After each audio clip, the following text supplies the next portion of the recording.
Hey guys, welcome back to Watch Topic. It's your host, Harper. Today I have 8 of the most insane group survival stories.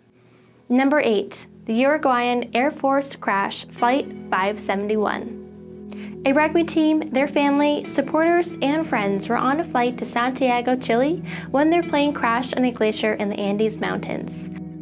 Of 45 on the flight, 23 survived their crash.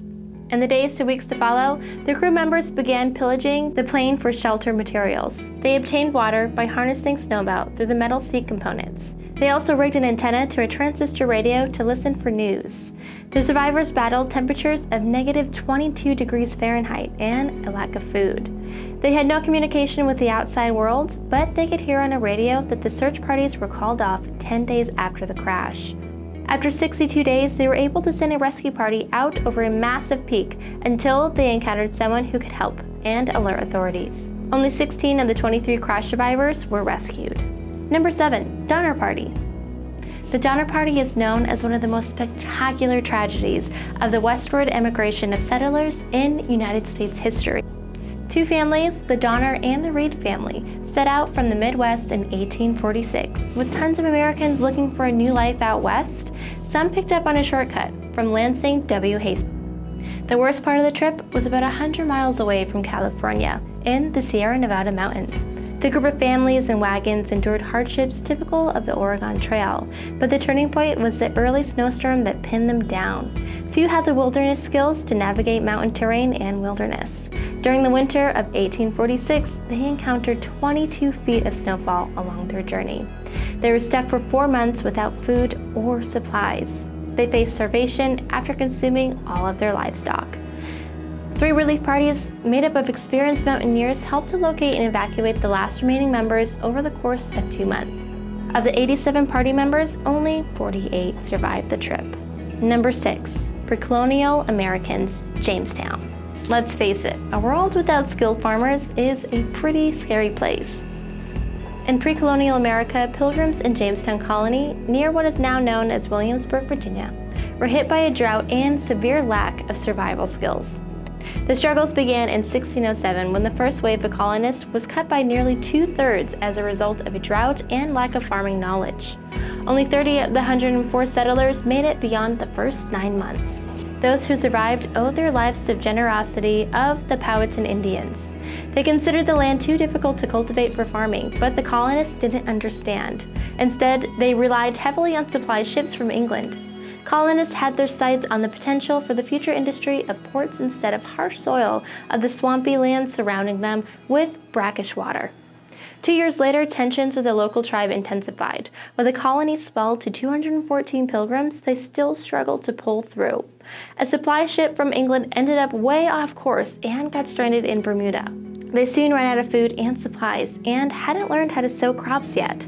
In 1609 to 1610, disease and starvation ran through the colony in what became known as the Starving Time.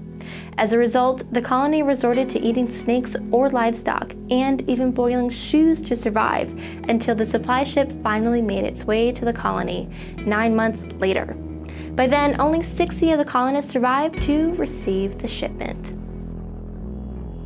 Number 5, Chilean coal miners. In October 2010, a massive rock, 45 stories tall, weighing 2 times as much as the Empire State Building, tumbled through a mine shaft, causing a chain reaction that toppled structure components, rocks, and debris. The force trapped 33 Chilean miners inside. The men retreated to a refuge within the mine, about the size of a small classroom, with provisions for 25 men intended for only 2 days. And, not to mention, only 10 bottles of water. They rationed the meals to 300 calories per day, and they scavenged water from nearby machinery cooling system components. For several days, the world outside watched, nearly 1 billion people, as drilling experts from around the world joined forces to bore through the monolith to retrieve them. More than a dozen drilling attempts failed to reach them. Luckily, on day 17, the drilling crew drilled a 4.5-foot pilot hole into their location. Rescuers sent small provisions through the hole until they could make it large enough to get the people out. Finally, after 69 days, they lifted the last man to the surface. Number 4, Thai soccer team.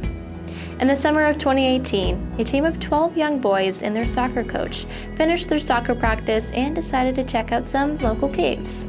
They planned to be gone for about an hour, but soon after entering the cave, a rainfall began to flood their exit.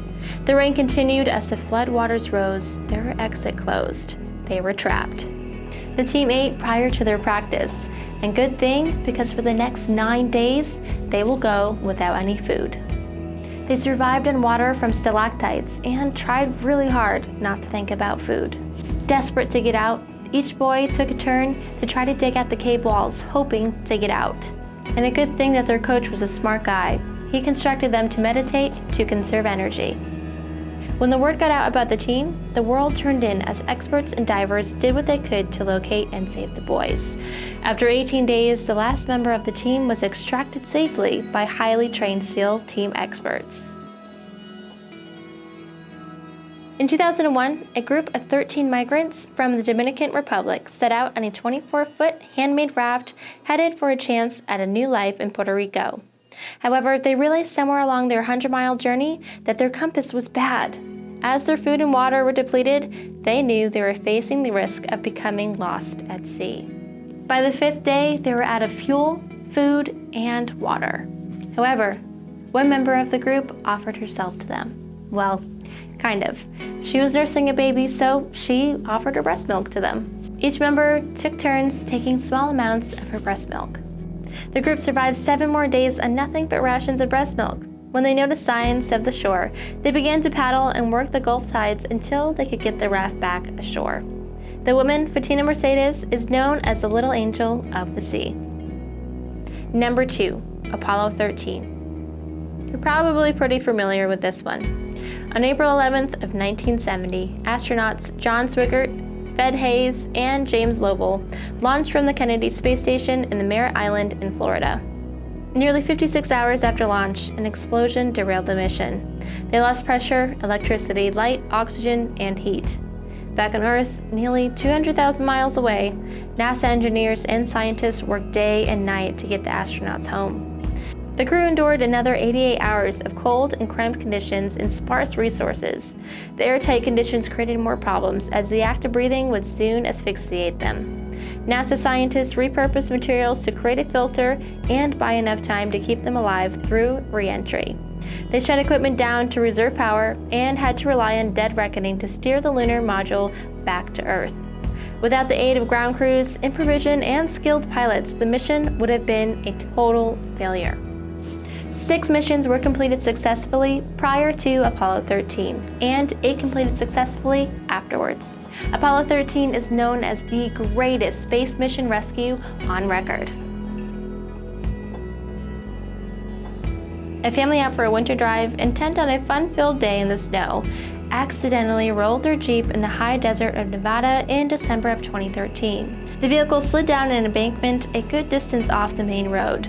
They were stranded for 24 miles from the nearest town with a storm on the horizon. Efforts to signal a plane failed twice, and quickly realized they'd need to hunker down until rescue crews arrived. Luckily, their knowledge of survival skills allowed them to survive for more than 2 days and 2 nights of temperatures reaching negative 21 degrees Fahrenheit. The group, made up of a man, woman, and their 2 kids and 2 cousins, survived by lighting fires, heating rocks, and storing them in the spare tire. They were also prepared with thick winter clothing, extra food, and water for this trip.